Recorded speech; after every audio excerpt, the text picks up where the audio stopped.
I mean, it's still early doors because you still have a return leg, but it showed up today. Not only by passing the ball. I don't think he had a great game, but he had an important goal. This is why I mentioned about most valuable and most important player, and I think he's still the most important player in this team. But I have to say, I came across a lot of players, played with a lot of players. So a lot of players play against some of the greatest. I think Kevin is his brain is, I think it's the best that I've seen. Brain, we're not talking about the way he sees the game, and this is why we were talking about it a bit before. Because his brain is in some places, I don't know what he thinks about sometimes, in all fairness. You look at him and it's almost like he's not with us, if you know what I mean, because he's that good, and sometimes it can be a problem because you're not on his level. But I think he's the most clever player I've seen in my life. We're talking about the brain, eh? It's just second to none the way he thinks. And you know why also? Because I saw him for 6 years on and off with Belgium. He also a bit more kind of, you love the man a bit more, if you know what I mean, because I saw stuff that he did in training and in games. And yes, at times it was driving him crazy because he's a perfectionist, and perfectionists don't like if the pen is here, you move it, he's not well. Like he will look at the word, don't touch my pen, you know, and you put it back, say, don't touch my pen again. You know what I mean? Those guys are not, but is unbelievable. You played with two of the best midfield players, I think, in the history of the game, in terms of Xavi and Iniesta.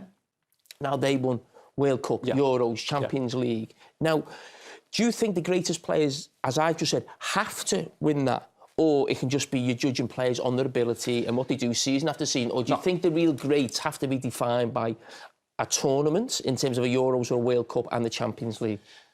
It helps, Jimmy. And usually those players win that. You know, it rarely happens that those players don't win that, apart if they're not playing maybe in a national team where they can, and you can understand why. Okay? But you mentioned two players there. Again, I go back to the same thing. Lionel Messi was getting the accolades, and rightly so. Samuel Eto'o was outstanding. Ronaldinho, I played in that team. Some other players. But the most important players were Xavi and Iniesta. They were making us stick. We have to go, we have to stop.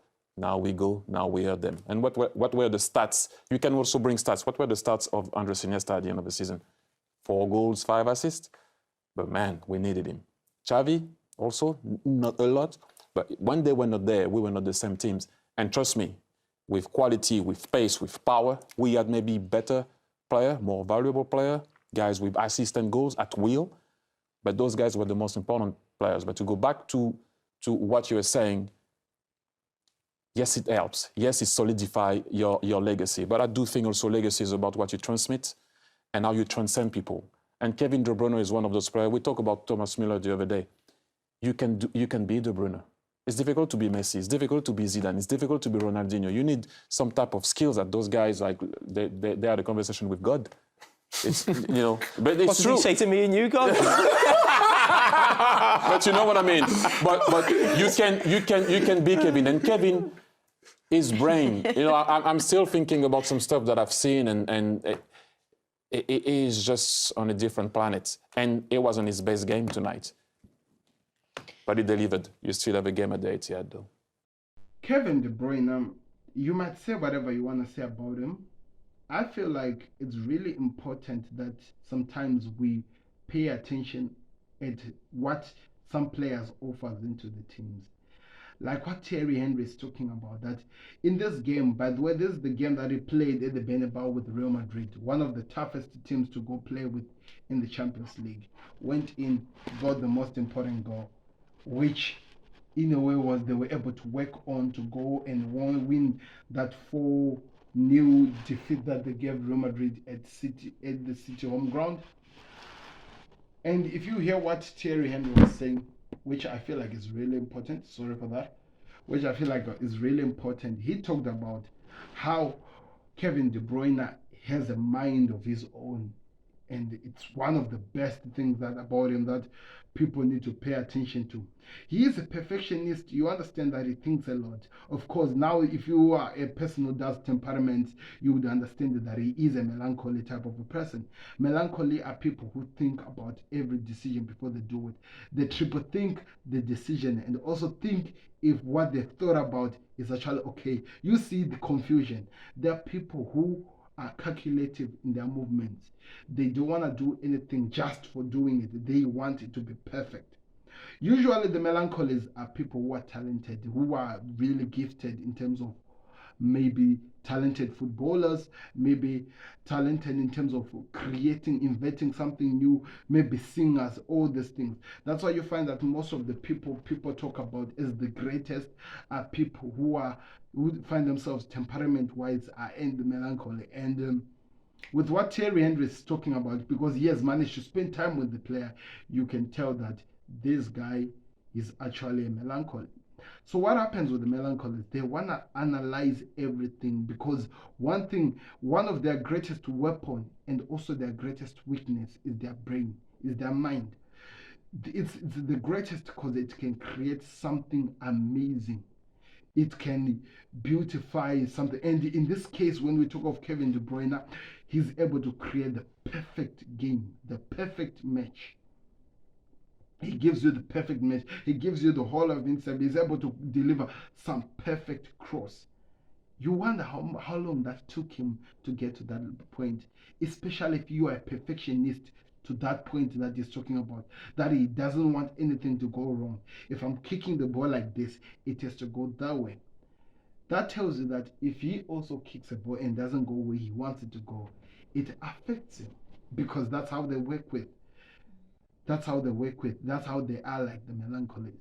And the fact that Thierry Henry talks about him, that you might feel like you are with him and it feels like he's not even there. He's elsewhere thinking. That summarizes him as a melancholy to a T because usually there are people who are always calculated. They're thinking, they're trying to think of what happens. There are certain movies that you can go check it out that actually shows you that those type of people, how they work. If you are book readers like I am, you can go just actually find out what happens when you are with that temperament. And I think that's what makes him one of the best. The fact that he's never, because what happens whenever you have a mind of a melancholy, you are never satisfied with what you do. You feel like you always have to do more. You feel like what people are celebrating of you, it's not actually your level best. You always believe that there's something more you can do.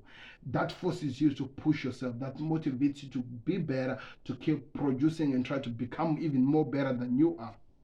Which is clear in this case when he talks about that you might feel like you are not with him. While you are with him, he can be working. His brain is always trying to think, what's the next step? How can I make this? How can I make the perfect move? How can I move? How can I cross well? How can I score those lethal goals? How can I do this? I've practiced this so many times. This is how his mind works. And that's what makes him special. That's what makes him so important. He might not be faster than any other player. He's fast enough. He's good in the things very enough. But every single time when he has the ball at his feet, he's always calculative over the movement. There's Gundogan, there's Haaland, what should I do? How can I cross it to him? How can I hit the ball? That just tells you how perfect of a player he is. And the one thing you have to give him the respect, because pushing City to that one, people used to make fun of him, saying that he has never produced a clash moment. This was one of those moments where he felt like Real Madrid were going to go to the next leg, the next part of this with an upper hand.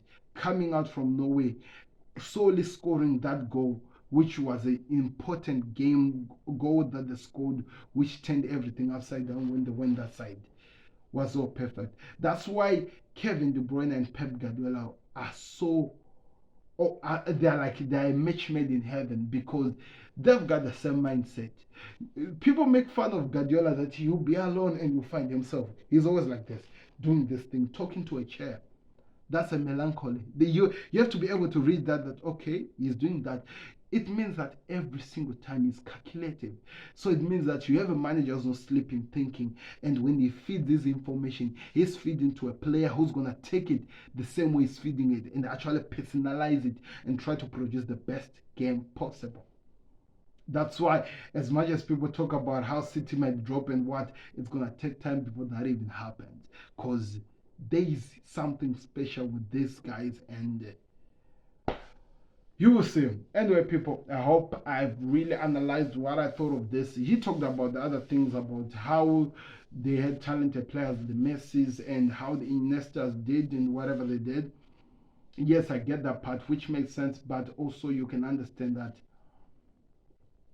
all of those people were good at what they do, but they were more of leaders. That's why you could see Kevin De Bruyne even refused to become the captain of Man City, because that's more responsibility that he'll make himself think so much about trying to control the team, which makes him run away from his game. So he had to give it else to somebody else and allow his space to only focus on what he had to do, allow himself to only focus on what he had to do, which was to produce a masterpiece game for the mighty citizen, for Pep Guardiola to go get something. That's what makes this City team amazing. And that's what makes Kevin De Bruyne to keep going so far as a player. Don't be surprised, he still has so much to offer to the world of football. I'm just giving you the way I think about it. I hope you understand. Click the like button, subscribe to the connect. Trust me, you can never give a criticism of Kevin De Bruyne. This is just my last thing, and you won't find him making a change over that criticism. Trust me, most of the pundits does that, and after doing that, you see him actually developing that, because he's able to think about it and say that, okay, this is where I'm making mistakes. I need to correct these things so that they don't talk about it. They don't want people to talk about their mistakes. They always want to produce what we call perfection. That's why they talk about he's a perfectionist. Anyway, I hope it's making sense to you people. Click the like button, subscribe to the connect. Let me know your thoughts in the comment section. What are you expecting? I'm excited. I'm gonna be dropping also, remember, that other second part of the Man City Real Madrid game, which was crazy. I really enjoyed it. But yeah, I want you to hear what Micah Carragh and the Thierry Henry had to say about the game. It's exciting. I'm out. Peace. Click the like button. We're out. We go.